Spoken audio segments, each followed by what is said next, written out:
복된 소식 아름다운 소리 AM 1590kHz 시카고 기독교 방송입니다.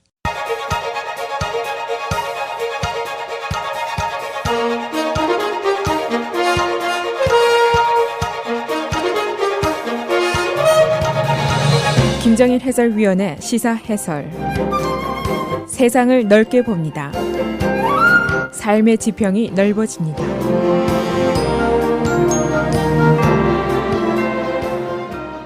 미국의 최대 기독교 교단인 복음주의, 이 교단에 소속된 한 잡지의 사설이 며칠째 큰 소용돌이를 일으키고 있습니다. Christianity Today라는 잡지인데 이 사설의 제목이 트럼프를 제거해야 한다. Trump should be removed from office. 이렇게 되어 있습니다. 이 큰 논란이 벌어지고 있는 이유가 있는데 우선 복음주의 교단이라는 것이 미국 전체 인구의 약 27%에 해당합니다. 여기에서 오케이 하면 대통령이 될 수도 있고 노하면 대통령이 안 될 수도 있습니다. 이 교단은 지금까지 여러 가지 논란에도 불구하고 트럼프에 대한 강력한 지지 세력으로 역할을 해왔는데 그런데 이번에 바로 그 교단 내부에서 트럼프 제거에 대한 주장이 나왔다는데 여러 사람들이 놀라고 있습니다.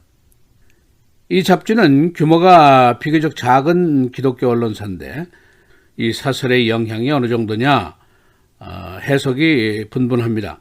우선 영향이 별로 없을 것이다, 별게 아니다 하는 의견이 있고 또 다른 쪽에서는 복음주의 교단 내에 내매 금이 갔다 또는 이 문제가 앞으로 분수령이 될 것이다 그런 예상도 있습니다. 이 사설이 지난 목요일에 게재가 됐는데 그 이후에 목, 금, 토, 일 어제 썬데이 아침 시사 프로그램에까지 아주 중요한 뉴스로 계속 등장을 하고 있습니다.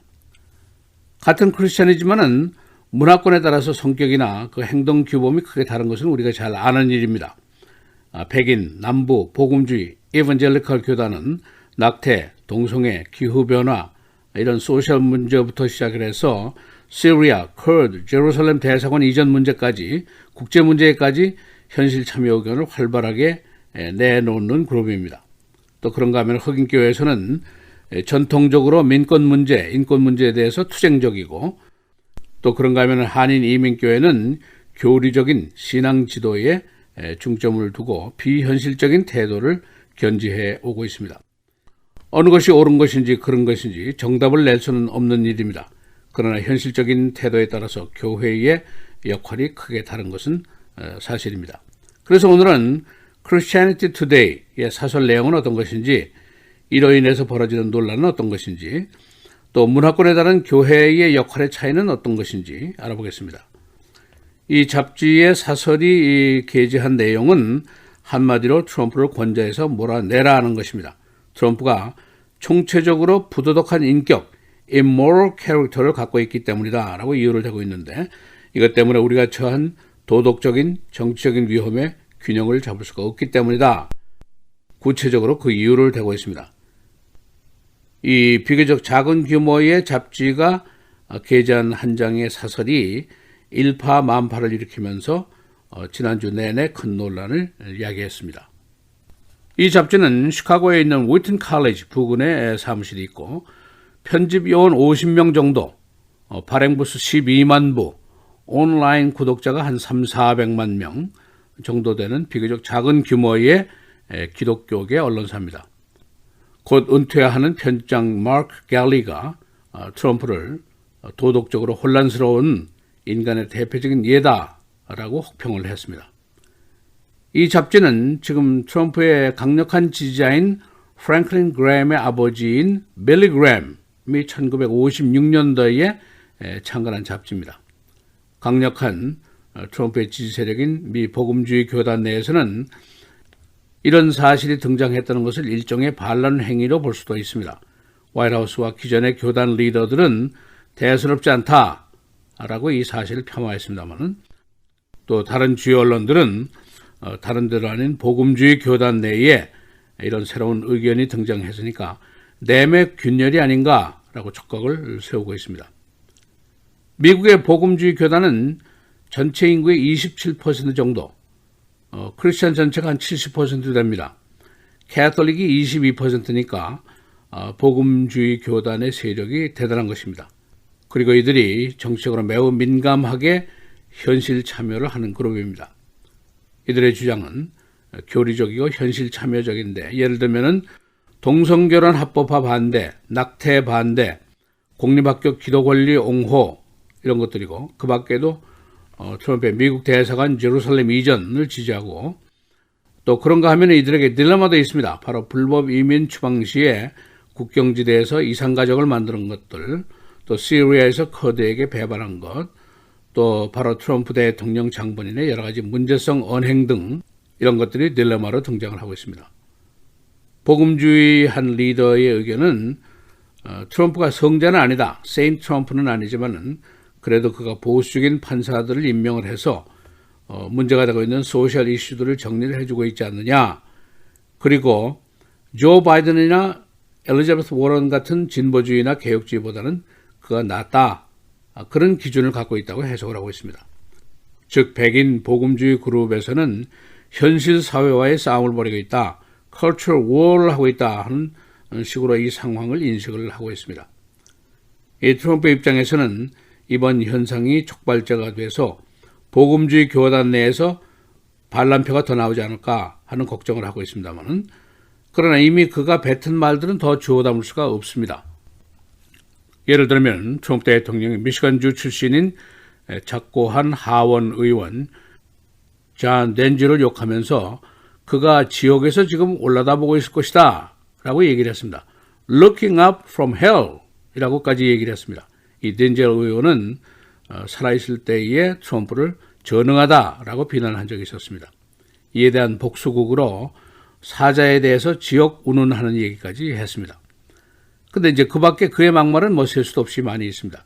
텔레비전 프로그램에 나와서 실언을 해서 그 여성 편력 문제를 공개를 한 것을 비롯해서 전쟁 영웅에게 포로가 됐던 주제에 하고 핀잔을 줬던 적도 있고 UN 발표를 한 환경문제 액티비스트 10대 여성에게 욕을 한 적도 있고 또 국기 경례를 안 한 운동선수에게 son of a bitch라고 욕을 한 적도 있습니다.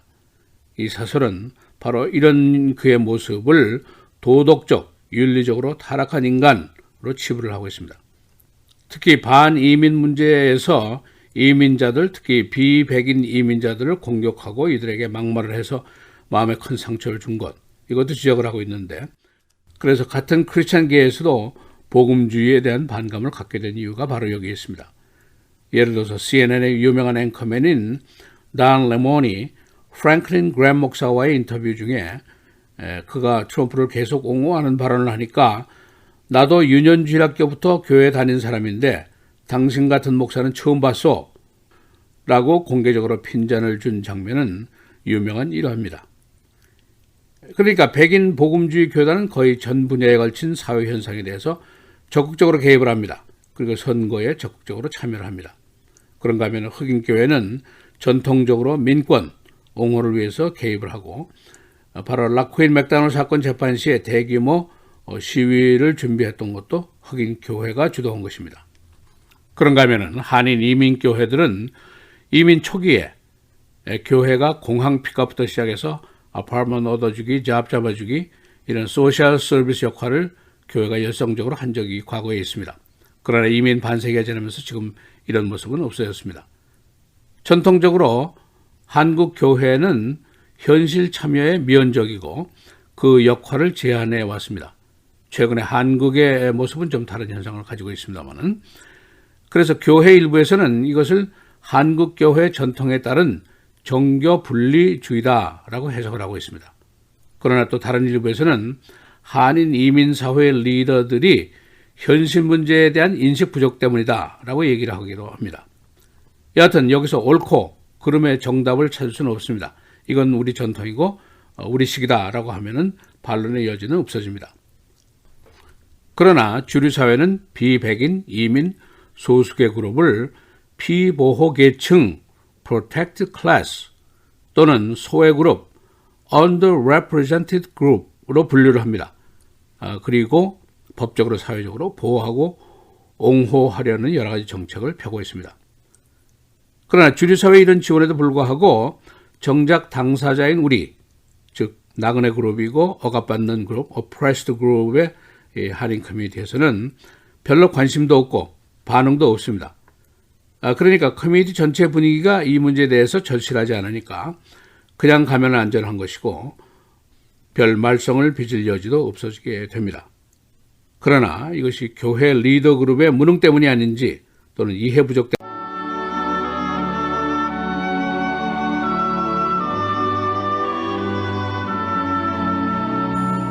사람을 경책하는 자는 혀로 아첨하는 자보다 나중에 더욱 사랑을 받느니라.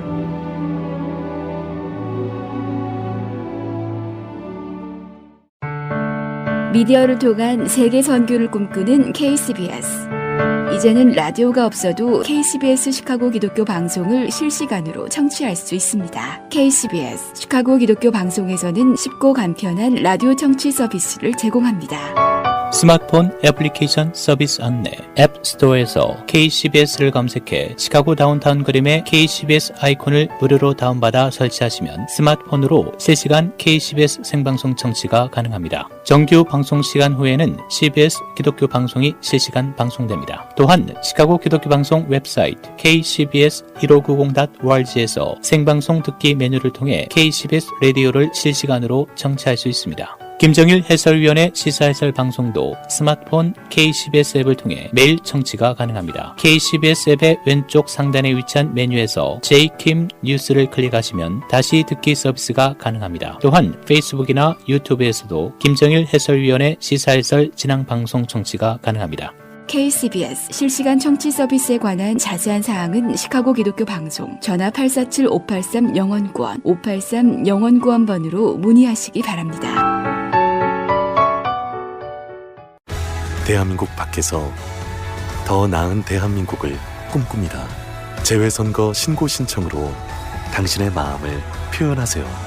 제21대 국회의원 재외선거 지금 신고 신청하세요. 아름다운 선거, 행복한 대한민국 중앙선거관리위원회.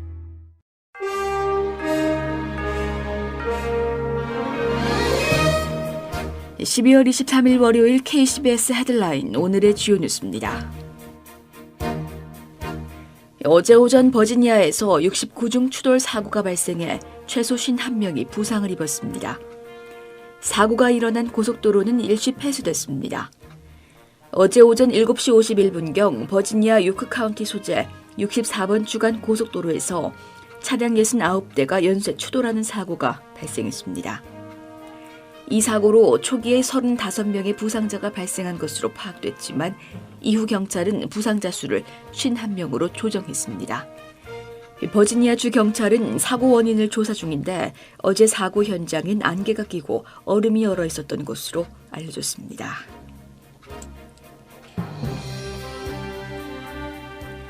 사우디아라비아 법원은 오늘 지난해 터키 이스탄불 주재 사우디 영사관에서 미국 체류 사우디 언론인 자말 카쇼기를 무단 살해한 혐의로 기소된 사우디 기관원 5명에게 사형을 선고했습니다. 나머지 3명의 피고인은 합계 24년의 징역형에 처해졌다고 현지 언론은 전했습니다. 오늘 형이 선고된 8명을 포함한 피고인 11명 전원은 기소 당시부터 이름이 밝혀지지 않았습니다. 한편 CIA는 빈살만 왕세자가 적극적으로 카쇼기 살해에 개입한 것을 보고 이런 내용의 보고서를 작성했었으나 트럼프 대통령이 이를 무시했다고 언론은 보도했습니다.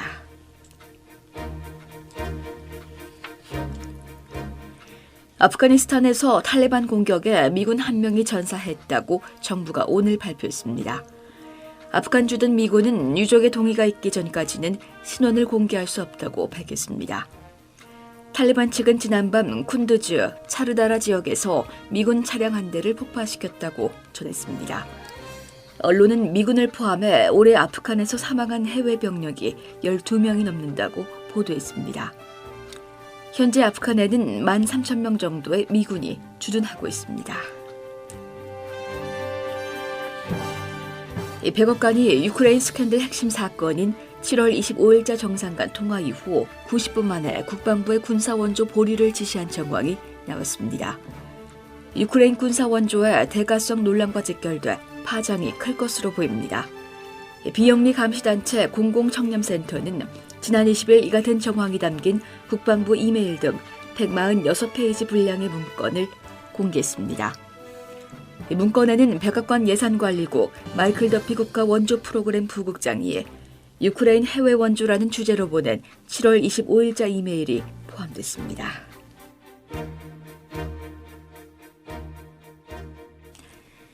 가족 친지들의 추모식 모임에서 총격 사건이 일어나 13명이 부상을 입었습니다. 어제 잉글우드 지역의 한 주택에서 금년 4월에 숨진 22세 남성의 추모 모임에서 총격 사건이 일어나 현장에 있던 가족 친지 중 13명이 총상을 입었습니다. 피해자는 16살에서 48살이며 가해자는 체포됐습니다. 웨스트 라저스 팍에서 어린이들이 탄 칼제킹이 있었습니다. 어제 오전 11시 20분경 3100대 웨스트 디반에서 길에 주차해 있던 SUV가 칼제킹 됐는데 이 안에는 4살, 9살 등 어린이 3명이 타고 있었습니다. 용의자 4명은 체포됐고 1명은 도주했습니다. 시카고 베어스가 어제 캔자스시티 칩스에게 26대 3으로 참패했습니다. 베어스는 어제 공수에서 모두 졸전을 펼치면서 팬들을 실망시켰는데 이미 플레이오프에서는 탈락한 상태입니다. 금년 시즌 전적은 7승 8패입니다. 날씨입니다. 오늘은 오전 한때 구름 많겠지만 대체로 맑은 날씨 예상됩니다. 기온은 최고 50도대까지 오르겠습니다. 오늘 낮 최고 50도, 밤 최저 31도. 올해 크리스마스는 온화한 날씨가 예상됩니다. 크리스마스 이브인 내일은 대체로 흐린 가운데 기온은 오늘과 비슷하겠고 낮 최고 50도, 밤 최저 38도. 크리스마스 데이인 수요일은 대체로 맑은 가운데 기온은 더 오르겠습니다. 낮 최고 53도, 밤 최저 45도. 목요일도 맑은 날씨 이어지겠고 낮 기온은 전날보다 더 높겠습니다. 낮 최고 55도, 밤 최저 36도입니다.